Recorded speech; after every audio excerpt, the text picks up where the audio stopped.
Welcome. Thank you so much for showing up. I put like so much work into these slides.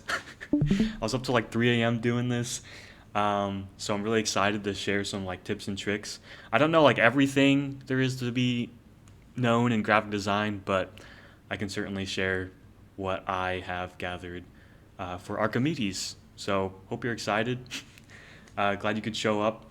And real quick, before we just get into it, a little bit about myself. If you don't know who I am, my name is Grant. I actually just graduated, so unfortunately, I will not be seeing you guys in Blacksburg this coming year.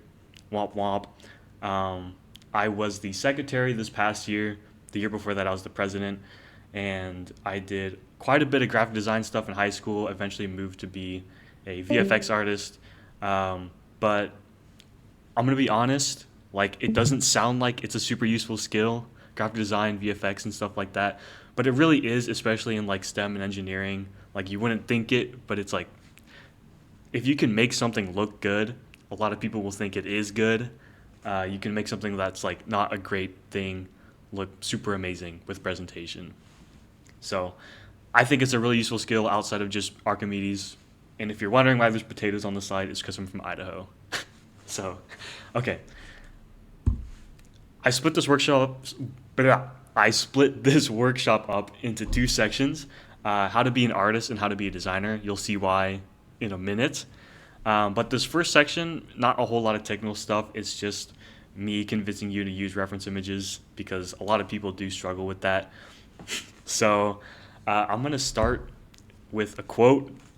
I know. Does anyone actually know who this guy is, by the way? Okay, I didn't know either. Like, I didn't know what this guy looked like until I looked him up. This is Picasso, Pablo Picasso, and a lot of people don't realize like this guy was like alive recently. Like, I think he died in the 1970s, which is pretty interesting. But he once said, "Good artists copy, great artists steal." Maybe you've heard it before. It's pretty popular, but a lot of people take this like way too literally, and they're like, "Oh my gosh, like Picasso's telling me to plagiarize." Like, what? That's not what he's saying. So this is a pretty core principle in not just art but graphic design. So I want to quickly go over like what he actually meant by that. So I'm going to be like an English teacher real quick. Please just bear with me. I promise it is going to be relevant. So that first part, good artist copy. I wanted to use an analogy. I didn't really have a ton of time, so so I did it in Minecraft. So let's say I wanted to build this cool looking house, right? I just ripped this off the internet. I didn't build this. Let's say I wanted to build that, right? I'm like, oh, that's a pretty cool house. Let's copy it. And so, Minecraft is not such a great analogy, but if it was like painting, it would take a pretty good artist to replicate a painting, right? And so that's exactly what I did. I just rebuilt the house. It was not that difficult, but like I said, not a great analogy, but that's the first part of this quote. It's like copying. It's not like bad. There's a lot of templates out there that you can use for like posters and stuff. I really encourage you guys to start trying to do things on your own though, with what Pablo Picasso calls stealing. And so the second part of that quote, good artist copy, great artist steal, is like taking inspiration from multiple sources and making something new out of it. So for example, right, like, oh, I really like this bottom part of this house, so I'll maybe start with that. And then I'm like, oh, you know what? I like this like sort of cottage look up here, so I'll maybe put that on there. And it's like, oh, you know what? This roof is kind of cool. Maybe I'll put that roof instead of, what's in the other pictures or whatever. In real life, you'd probably use more reference images than three for like a poster or something. But, it gets the point across, right? It's like, I just made something new out of a bunch of different inspiration. And it seems wrong to do that, but I promise it's like super common and it's actually encouraged, especially in art. And to demonstrate that, I wanted to show you like one more thing. I hope there's sound playing, but like, it's not gonna play the whole scene. Don't worry, just bear with me. Look at all of these things that people built.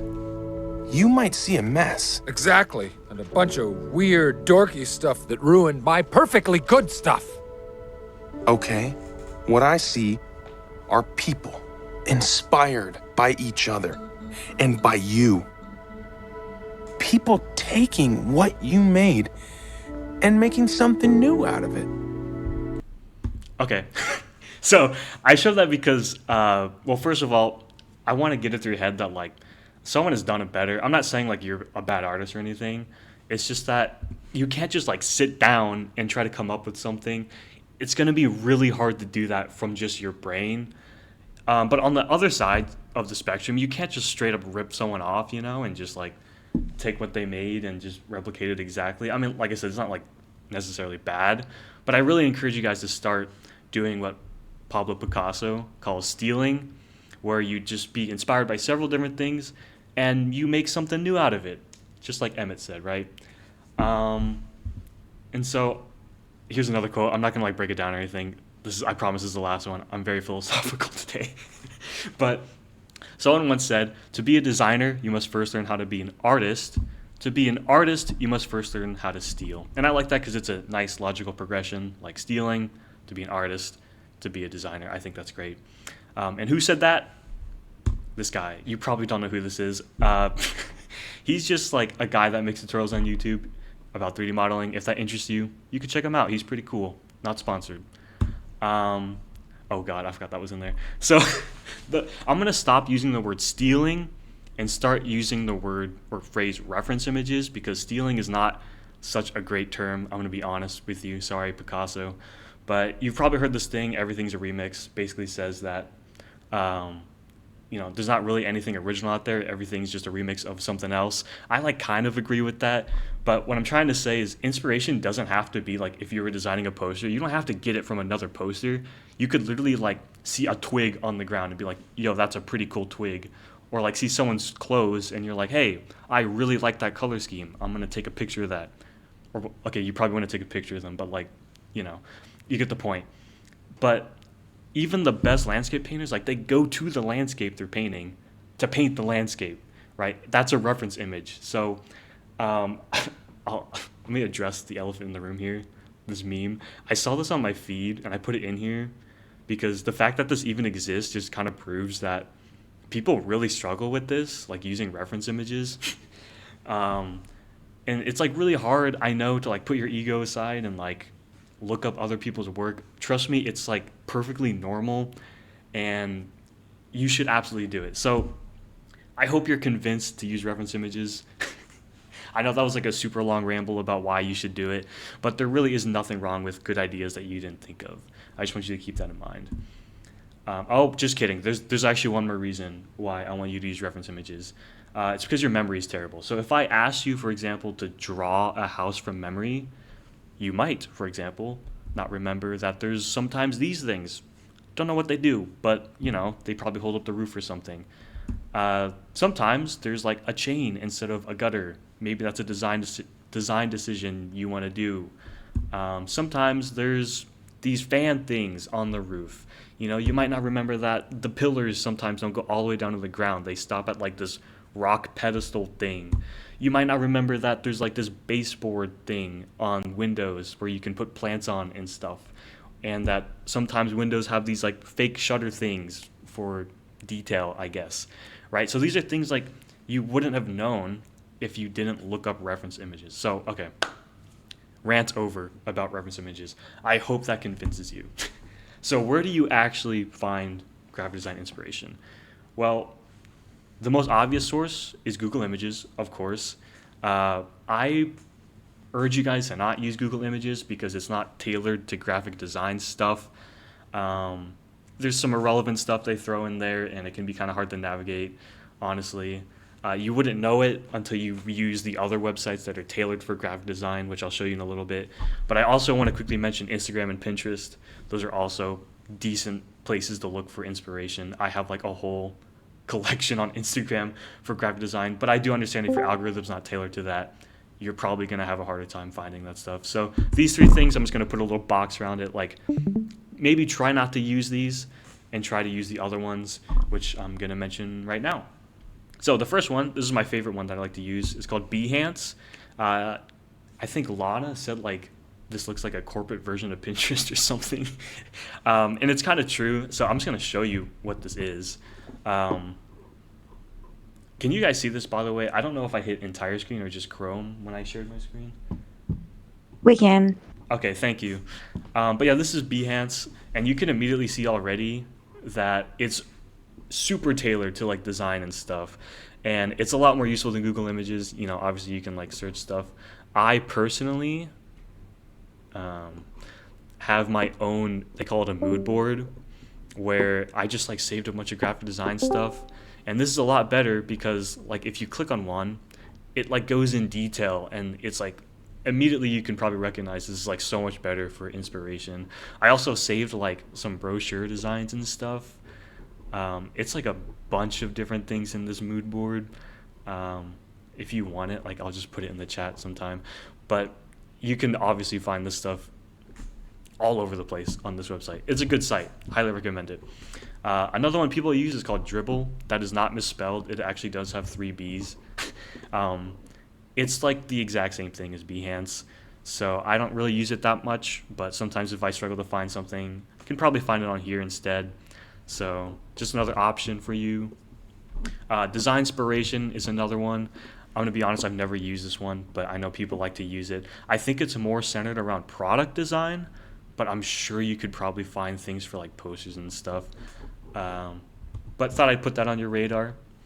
Minimal Gallery, if you're here for like web design stuff, so Infinitum, hint hint. This is a really great place to look for like front end stuff. They have like all this website inspiration. It also has stuff like apps too. Like if I just, it's really cool. It's like a good place to look for front end inspiration. Graphis is a good one for posters.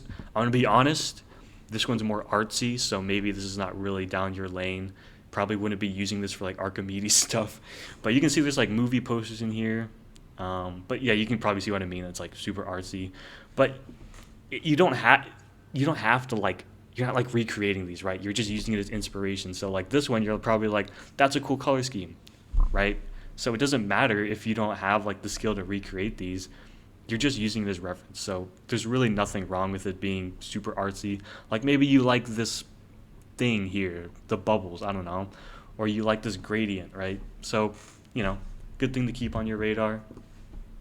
Logo Lounge, I thought I'd mention this in case anyone was doing logo design, but honestly, logo design is a whole other beast. I'm not going to cover it in this presentation, but this is a pretty good place if you're like designing a logo and, wanted to see what other people have done. And lastly, GitHub. I know that sounds ridiculous. Like, why would I get graphic design inspiration from GitHub? It's because people like to make these libraries. So, for example, there's this one, which basically have like websites where you can find inspiration, but it's like nice and categorized and stuff like that. The link in this slide goes to that page I was just on. And it's basically this slide on steroids, right? Like there's just so many websites you can go to. I also found this one for like website development, and you can see there's just like a ton. I'm in the A's right now, right? And you click on one of these and it like shows their website, and it's a good place to find inspiration, right? So, okay. By the way, I am gonna send these slides out, so like you don't have to like memorize these or anything, or like note take these. But yeah. Just thought I'd show you some of the websites I use. Hopefully that helps. I do also want to tell you about this cool software called PureRef. It basically just allows, like, I know that collecting reference images might be tedious. Don't try to put them on a Google Doc. That'd be so annoying. So, for example, if I was getting, like, house pictures. For a second I was like, I swear if it shows Dr. House.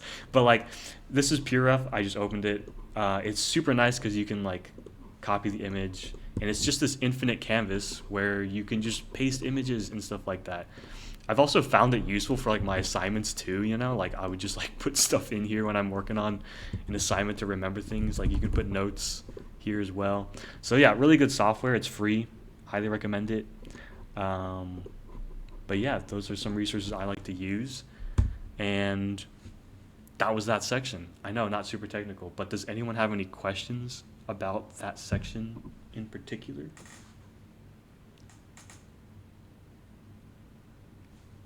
Cool. Yeah, that wasn't a very technical section, so I understand.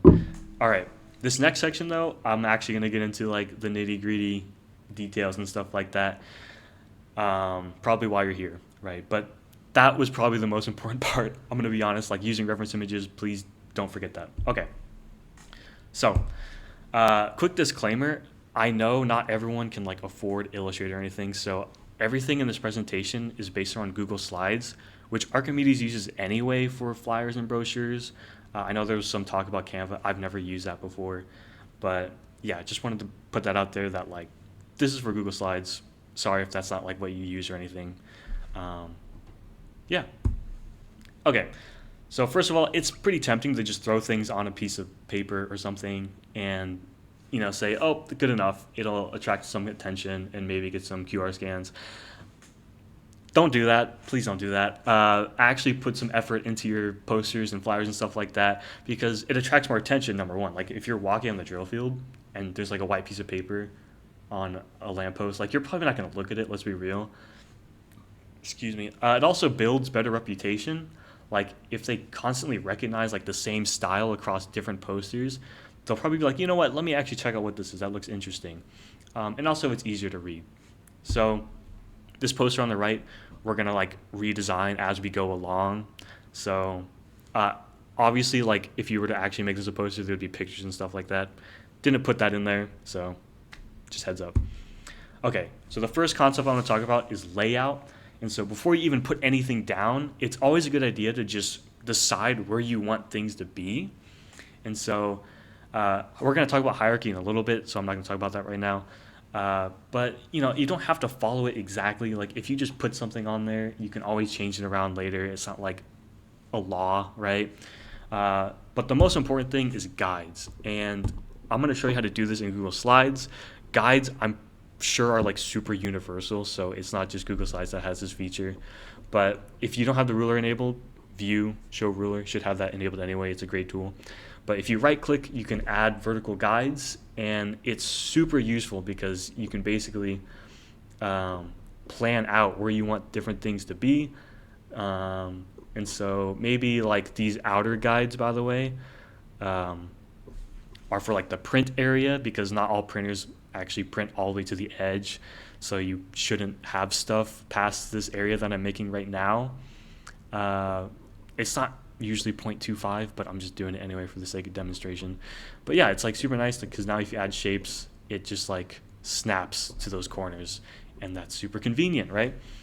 Oh yeah, you can do it with horizontal as well. If you want to remove the guides, I like just clicking on it, guides, clear guides. So that is like one of the best tips to use for that stuff. I'm going to show you later some examples, but for now, let's move on to the second concept, hierarchy. This is like probably one of the top 3 concepts of graphic design is hierarchy. It applies to like so many different things, but basically it's about where your eye goes when you look at something. So most people might see hungry first, and then they might go to the image because people are really drawn to images. So sometimes people see the image first. This is not like an exact path. And then maybe the title, and then maybe this like gray text on the bottom, right? So you can see though, like you're not gonna go from top to bottom most of the time. Like people will probably go boom, boom, boom, boom, or maybe image first. That, it really depends on the context. But these are the questions you should be asking, like what path should the eyes take? Like what do you want to actually convey first to people, especially if it's an advertisement, right? Like you want to catch their attention first. And so here's just a basic demonstration, right? So here's like a piece of paper, has some text on it. Not very interesting, but if you add some hierarchy, it immediately tells your eyes where to look first. And if they're interested, they can keep reading, right? Not everyone's going to read everything, so hierarchy is super important when getting a message across. Okay, so there's a ton of different ways to establish hierarchy. I'm going to list 5 that are the most common. So font size, font weight, like bold, right? A graphic, an image or a shape, background color, and of course font color. And so, revisiting that poster from later that we said we were going to slowly redesign, if we establish some kind of hierarchy, obviously it's not perfect yet because we're going to redesign it as we go along, but maybe people aren't going to know what Archimedes is, right? So maybe you don't want people to look at that first. You would probably want to get their attention with something else first. So, maybe move this to the top, make it bold behind a shape so that it establishes a better hierarchy. And then maybe they'll go to the logo, and then maybe, increase the font size of these titles a little bit.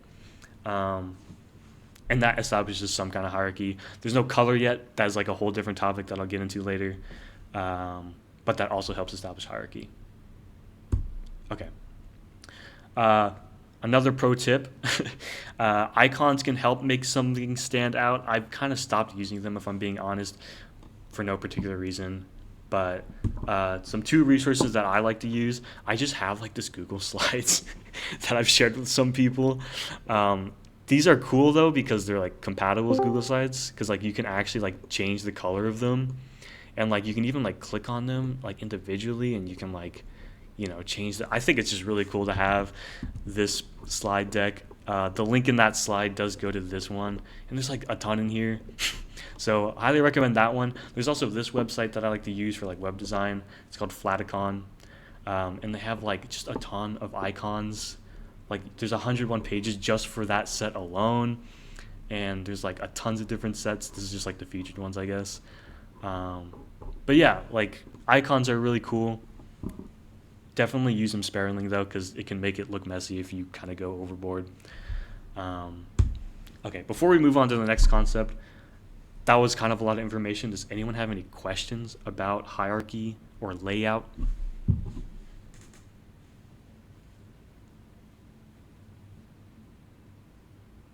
Okay, so alignment, in my opinion, is probably like the second most important thing, and it's basically like, I know this is probably a terrible way to word it, but kicking your OCD in the overdrive. I'm sorry if that was like not a good thing to say, but it's like the best way I could word it, right? Like even if something's a little bit off, you should fix it, and you shouldn't guess. You should use guides, of course. I know all of this sounds super obvious, but it's like I see this way too much where people will just like place on images like this, or like the text and the indents don't match up. Seriously, it looks so much more professional if you just take the time to line things up. Again, with the print area, please don't go all the way to the edge. And so let me show you something that actually is in most programs, I think. Like it's in Illustrator. It's probably in Canva. It's in Figma. Like it's in like everything. So if you have like a bunch of different shapes like this, just like randomly, you could sit here and like try to like line it up in the middle. I know it doesn't really take that long. Like line it up on the top, or you could select it. There's this arrange menu up here, align, and you get a bunch of these different options. So if I did top, boom, it just aligns it to the top. It's so nice. You don't have to like do any work. Middle, boom, aligns it to the middle. There's also something called the distribute menu. So if you had like, I don't know, multiple cards or whatever, which is very common, you could try to like, get in here and like try to space it individually, or you come up here, arrange, distribute, and boom, it just, okay, well, it's not lined up. So you could go align, middle, and look at that. It just did all the work for you. So if this is obvious to you, I'm sorry. I just feel like most people don't know this exists, and it's like the most useful thing ever. And again, it's in like everything. It's not just Google Slides. So thought I'd show you that. That's a pretty cool menu to use that I use all the time. Cool. Also, another thing with images, I like to like put down the shapes first. You don't have to follow this. This is just the way I do it. I like to put down the shapes first, like where I want them to be and what size they want to be. And I would like overlay the image and like crop it to the shape. And then it makes it like a nice grid instead of it, being like this where it's kind of all over the place, different aspect ratios, all that. So just makes things more readable. Really recommend like you taking the time to actually make these like line up, and it just looks a lot prettier, a lot more professional, right? So, okay, applying this to our poster, applying alignment, you can see that these aren't exactly lined up. This left edge here, it's kind of like what is going on, right? It's like this isn't lined up with this, isn't lined up with this. Like same with the right edge here. So if we just line everything up, I showed the guides here. Makes it a little more neat, a little more easy to read.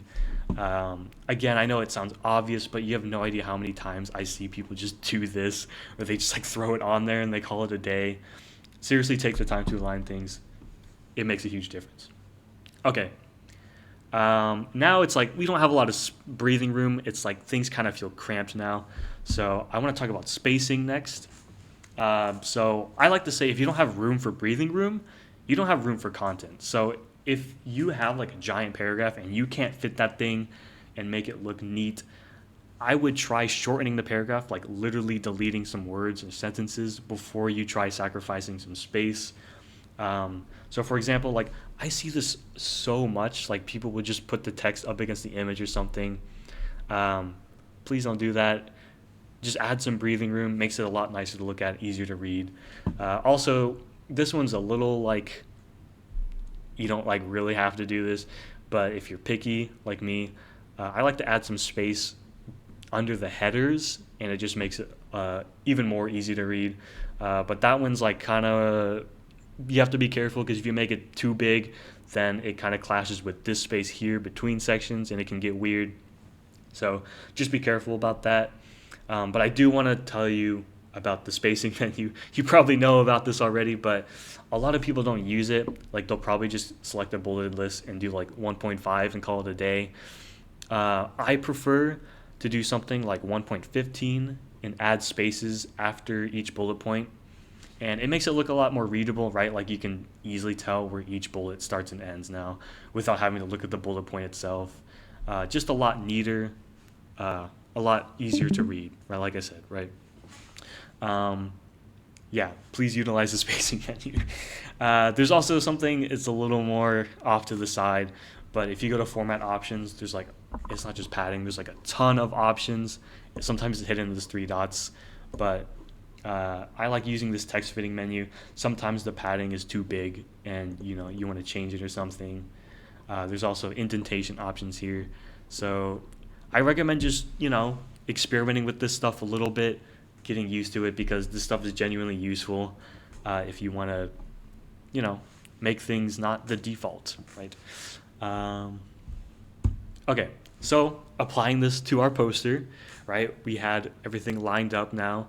And so to give it some breathing room, you know, we can just add some more guides. You don't have to add guides. I just like having these spaces like even, which I encourage you to do as well. And so, you know, you can tell it just adds a lot more breathing room. You also might notice like on this left side, like some of the words on the next line is like, it's like one word and it looks a little awkward. So just a tip, I didn't put it on here because it's kind of niche, but moving some words to the next line just makes it look a little better. It doesn't like look like it's hanging off or something like that. So just a little thing. Okay. So, you know, this is fine, but it's still lacking some hierarchy, right? So we can do that with something called contrast.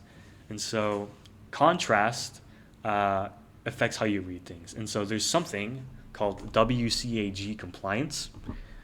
You don't have to know what that means, but basically it's this movement. Oh, I don't have it up, sorry. Basically, it's like this movement to make things more readable for people that are colorblind or that have trouble reading things on low contrast backgrounds. So this is a tool I like to use. This is getting like really nitty gritty, by the way. You probably aren't going to really use this much, but you can put in like a background color and a foreground color, and it tells you the contrast ratio. So you can see if I like make this like really bad, you can see things start to fail here. And eventually it's like just super unreadable and people aren't going to have a pleasant time reading it. So I like using this tool. It just makes it nice to know that, you know, how readable something is. So keep contrast in mind. You don't have to use that tool per se, but contrast is also sometimes good to have low contrast. So if you want to like put something off to the side, you know, sometimes you can do something like this where it's like grayed out or something. But there are like correct and incorrect ways to do it. I'm going to put those in quotes because sometimes a style is like sometimes this works You just kind of have to know what you're doing a little bit. But as a rule of thumb, black and white text are usually perceived as primary font colors. So if you change the background color and keep like a black or white text, it does look a little weird because our brains just are trying to perceive that as like a primary text to read. So instead, it's, again, rule of thumb, generally a good practice to change the font color instead of the background color. But if you were to change the background color, again, that's a good way to establish hierarchy. So if you have a colored background, don't use gray to reduce the contrast. I see that a lot. Use like a lighter or darker version of the background color. Just makes it a little easier to read. Okay. So this next thing, color theory, I was going to make like a whole thing about this. But it is like probably the most in-depth part of graphic design is like color theory. There is like so many things out there and so many concepts about color theory. Like you could find hours and hours and hours of like videos of people talking about color theory. So I'm not qualified to talk about this, so I'm just not going to talk about it. But if you're interested, there is a lot to learn about color theory. If that's not your thing, whatever, that's cool. You probably won't be dealing with it a lot if you're just making stuff for Archimedes, since we do have established colors already. But if you want to do stuff with colors, I provided this like color palette generator. I like to use it when I'm just like brainstorming colors. Just hit the space bar, gives you some nice colors. And as a rule of thumb, these are like colors. This is called like color harmony, where these are colors that are like pleasing, or color combinations that are pleasing to the eye. So take this palette, for example. You have like red, yellow, blue. That's a triadic color harmony. But yeah, I'm not going to get into the nitty-gritty details, but color theory is super important if you actually want to spend more time with this stuff. Okay. So, I didn't talk about it that much, but adding some color and contrast to this, we get something maybe like this. I'm not saying this is perfect or anything, obviously, but, we've established a better hierarchy on the top by saying, hey, this is like the header because it's, a different color. It's yellow. I also changed this from black to white. That was just a personal preference, if I'm being honest. You don't have to do that. And yeah, it should go without saying that all of the stuff I'm saying is about personal preference as well. So, don't take what I'm saying with redesigning this stuff. Like, take it with a grain of salt is what I'm saying. And like I said, if you were actually designing a poster, you would probably put some pictures in here and stuff to fill up the empty spaces and all that. Okay. So, seventh concept, consistency. Oh, by the way, I've been like chugging through this. Does anyone have any questions before I move on? Oh my god, there's a lot of people here. What the heck? Thank you guys. Cool. Okay. So the next thing I want to talk about is consistency. The first type of consistency I want to talk about is being on brand. So most companies and organizations have something called a brand identity.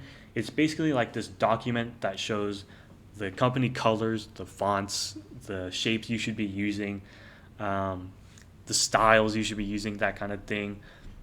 And consistency is really important because it helps with recognition. So if someone was like walking around in Gobblerfest, during Gobblerfest, oh my god, they might see our booth and be like, oh my gosh, I recognize that yellow color theme. I recognize that light bulb on like that specific background from a poster I saw. I'm going to go check that out.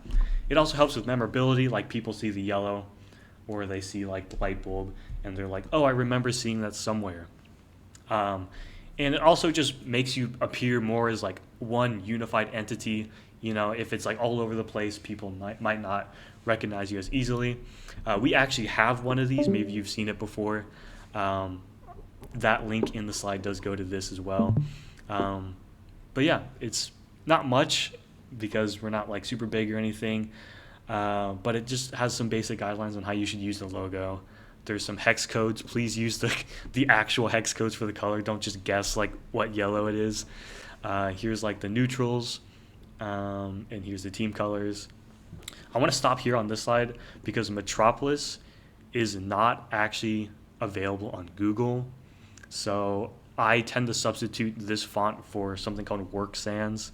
So just a heads up if you're designing stuff for Archimedes, I typically use this instead because Metropolis is not available. But yeah, and it tells you like the correct yellow to use, that kind of thing.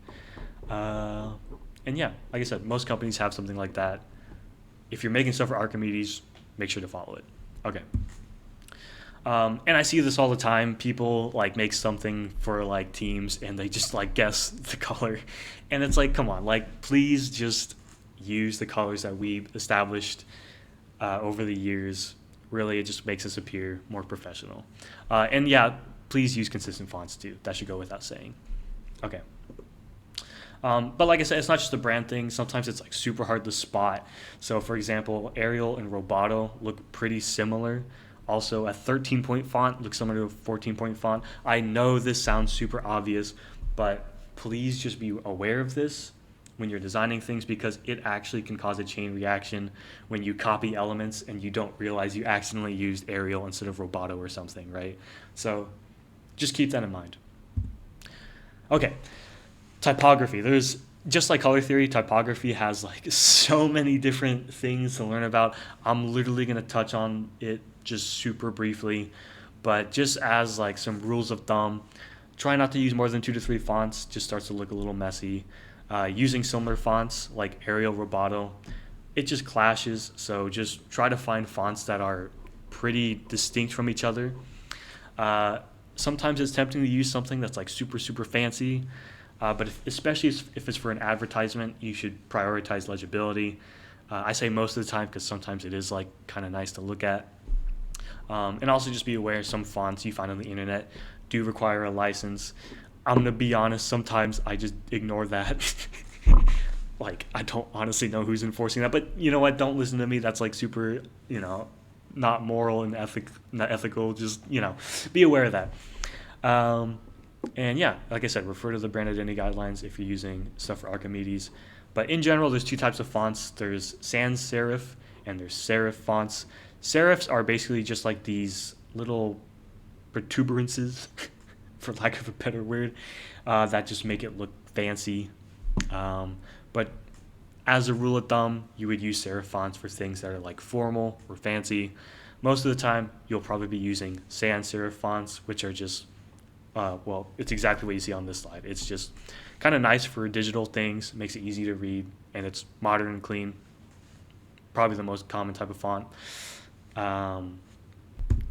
But let me get into some crimes, okay? So, there's a lot of crimes out there. I'm going to list the 4 that bother me the most. The first one is Comic Sans. Oh my god. I don't know how like popular this font is. I think it's like super popular, but I see it all the time. And if you don't know what Comic Sans is, I really can't explain it to you in a good way, but just don't use it. Please don't use it. It's just so overused and like it's the same thing with like fonts like Papyrus. Like please just don't use it, okay? That's all I'm going to say with that one. Okay. Leading is basically the spacing between each line. So just be careful. If it's too close together, it obviously affects legibility. I'm exaggerating it here, but if you loosen things up, it can feel a lot easier to read, easier on the eyes. But if it's too loose, it can make it feel really unorganized and sections can get mixed up, so just be careful with that. Kerning is like the other direction, so it's like spacing between each letter. You don't honestly have to worry about this, like programs do this automatically. But if you're using something like Illustrator, it doesn't do it automatically. You do have to go to a drop-down menu and click something called Optical, which I think should be on by default, but if you are an Illustrator user, just a heads up. And of course, bad hierarchy. That one is a little bit of, it depends on the style. Sometimes you can get away with a title that's like lighter than the body paragraph. So take that one with a grain of salt. But in general, headers are usually more bold than the paragraph. But yeah. Okay. this is like one of the last things I'll touch on. Just some pet peeves of mine that I see all the time. Bordering, it's not really something you have to do all the time. Just keep in mind spacing usually is enough to separate sections, but sometimes borders are cool, but just beware that sometimes it makes it look messy. Excessive drop shadow, sometimes people leave the drop shadow on the default settings. Just looks a little like early 2000s in my opinion. If you soften it up, make it subtle, looks a lot better in my opinion. Again, like I said, personal preference. Inconsistent fitting. So I see this all the time. Like people just like don't. You either like have too much space or squeeze it too tight. This one is like it can go either way. Like you can make it not all the same size. Like you can make it like almost fit the text. But here I'm exaggerating it where it's like obviously like this is just like way too much space.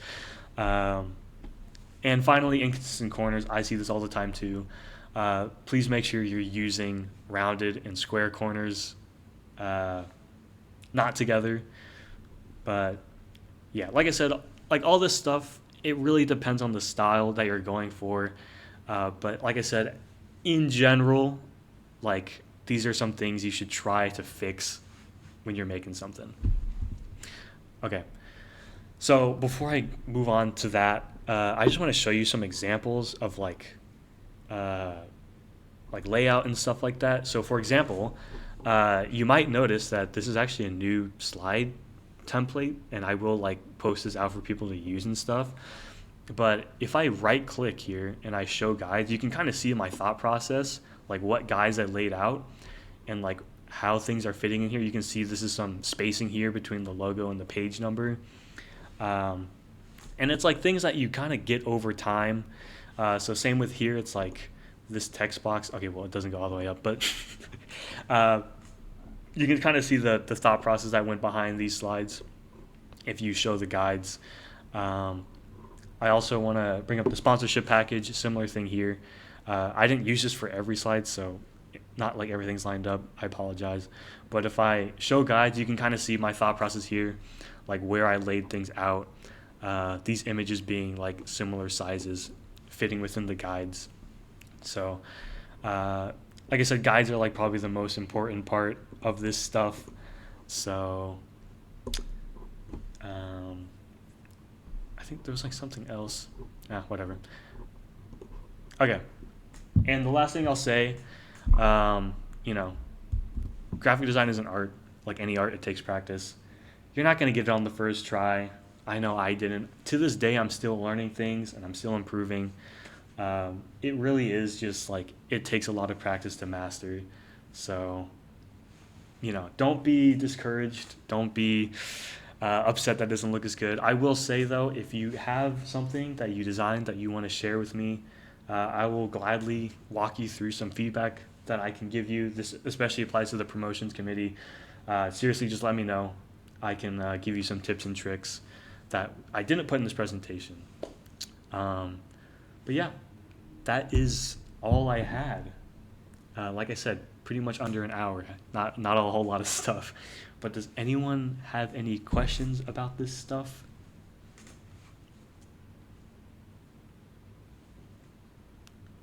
Really? I'm that good of a teacher, guys?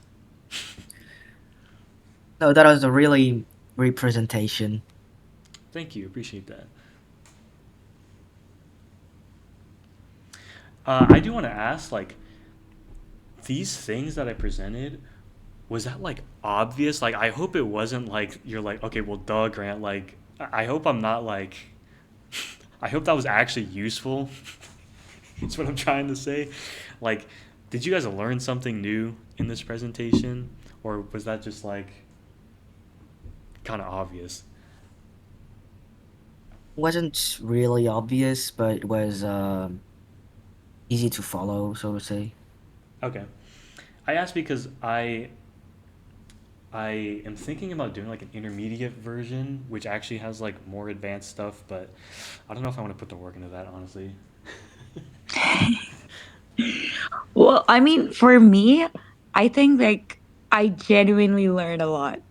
Okay. These were like things like you just like don't think about it, but then you presented it. I'm like, oh my god, that makes so much sense. So I yeah. agree. That's good to hear. That is really good to hear. Yeah, I mean, and a lot of this stuff, like I'm gonna be honest, like it seems, like I said, it seems obvious, but people just like don't think about it. So I really just recommend like when you're designing stuff, even though it seems obvious, like to use the spacing menu or to align things properly, like just keep it in mind because I see so much that like people know these things, but they don't actually use it. They will just like kind of slap it on there, not line it up with the left edge or something, and just call it a day. And it's like, come on, like it's not. It doesn't take that much more effort to make it look pretty, is what I'm trying to say. That was like a really mean way to You word should that. probably see ECE's tailgate graphic presentation. You would probably cry. I But yeah. would. Okay. Yeah. Um, yeah, that's it, guys. I hope you learned something. I am recording this, by the way. I will send out this recording and the presentation after. But yeah, thanks for coming, guys. If you have any questions, feel free to stay on.